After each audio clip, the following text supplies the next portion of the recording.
Joining us now, Khizr Khan. His son, Captain Humayun Khan, was killed by a suicide bomber in Iraq in 2004. He is the author of the new book, out today. The title is An American Family, a memoir of hope and sacrifice. And Khizr Khan joins us now. Thank you so much for being on the show this morning. And thank you for your kind words about my father. He was, my sincere condolences. He was, for the last 25 years, my source of light and knowledge about the world and how to conduct ourselves in the world.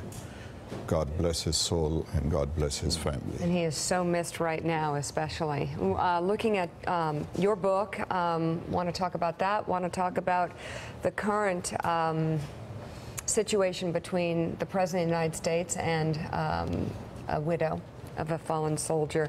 But first, just tell me about the art that you have put in your book, because I think it's so fascinating with your writing on the Constitution. I have carried the copy of the Constitution in my pocket since 2005, after passing of Captain Humayun Khan, and we tell that story in the book in detail.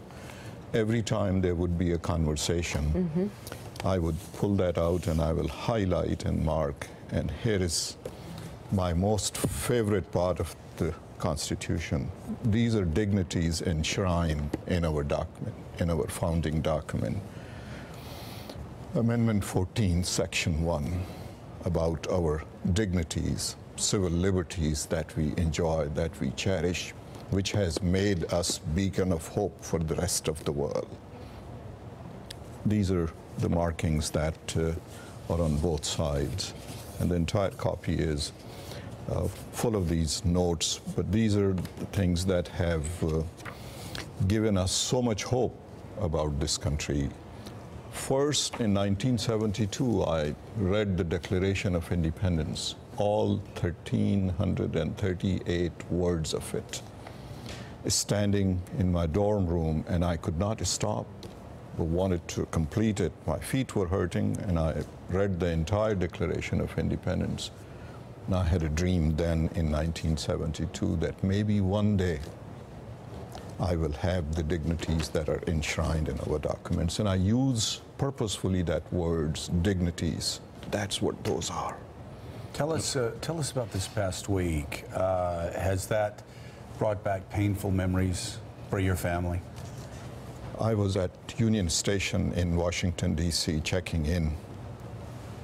Counter clerk saw my name, came from the counter, gave me a hug, and whispered something in my ear and said, "Mr. Khan, be strong. I have lost my son too. It makes a hole in your heart that never fills.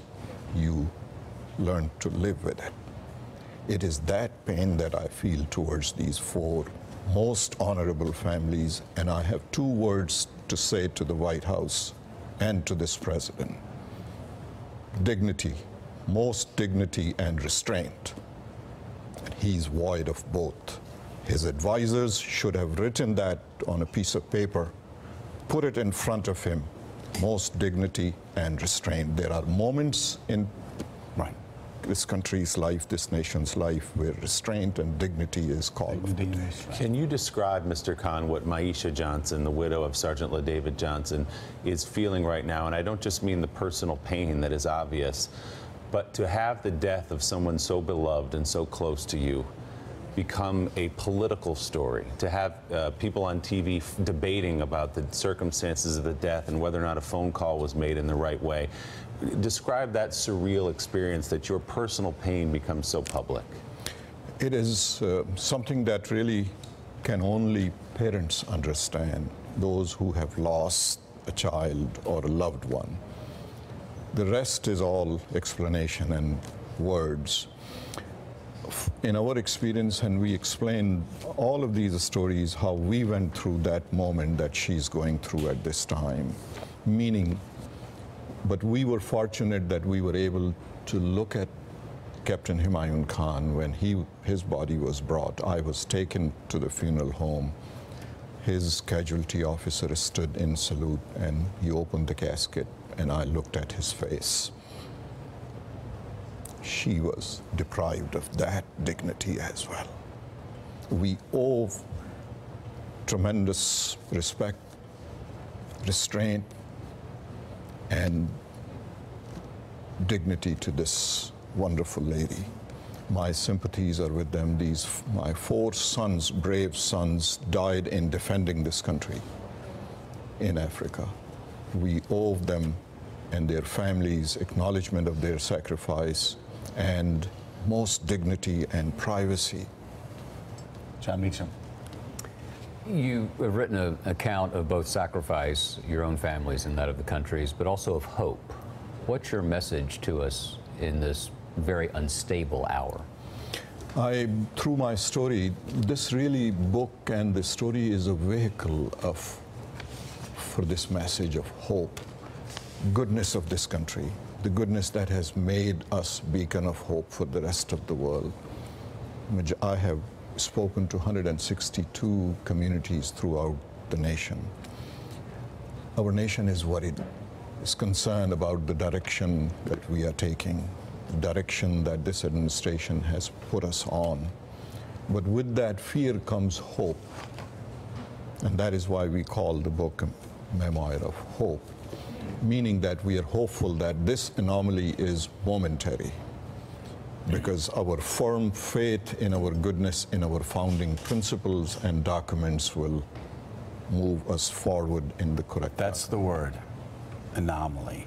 And that's the word I always go back to when people talk about how this is the beginning of a long, terrible slide by this country. It sounds like you have the faith as well that that document that you've been carrying around with you and marking will withstand Donald Trump and prove that 50, 100 years from now, people will look back at him as an anomaly, a terrible mistake, a mad experiment that went terribly wrong, and that Americans forever learn from, an anomaly. We celebrated 230 years of our founding document came into existence. Amazing hope wherever I have gone. People have said, we will survive this. We have survived worse. We will survive this and move forward. So I am heartened, I am hopeful, plus my conversation is never complete unless I pay tribute to our 4th pillar of government, 4th pillar of American democracy. My voice rises, I beg your pardon, but it must be said, this maligning of the press, the 4th pillar of United States, that is trait of authoritarian mentality. That is trait of, I have lived twice under martial law. I have seen when the newspaper were burned because they spoke badly about the general, badly about the dictator. These traits, maligning of national assemblies are abandoned, meaning maligning of the people's representative. Look, you connect the dots, maligning of the media, because media criticizes the leader and leader shuts the media down. The president clearly doesn't appreciate the pain that you've gone through or the pain that Myeshia Johnson and her family are going through, but there is someone at the right hand of the president who does, and that's the Chief of Staff, General John Kelly, who lost his son in Afghanistan. What did you make, Mr. Khan, of his appearance in the White House briefing room last week when he described the circumstances of what happens to a fallen hero's body as it travels home, of his criticism of Congresswoman Wilson? And what do you hope, knowing what he knows about your pain and his own, what do you hope he'll tell President Trump? It should have been done from the get-go, from the very first day. Should have told him when he was advising him what to do, how to call, because he's the closest to the president at this moment. He knows the character of president, lack of empathy, lack of decency. Should have told him, restrain, let it be. When he came to the press room, he should have refrained himself, making situation worse. And that was not done, unfortunately. But we are hopeful that enough direction from this wonderful panel had been given to President and to the White House. Hopefully they will follow. Hopefully they will listen and move in the right direction. The book is An American Family, a memoir of hope and sacrifice. It's out today.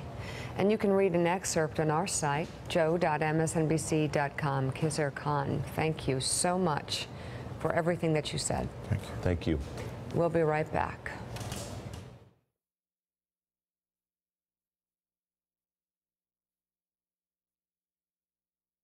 Thanks for checking out MSNBC on YouTube, and make sure you subscribe to stay up to date on the day's biggest stories. And you can click on any of the videos around us to watch more from Morning Joe and MSNBC. Thanks so much for watching.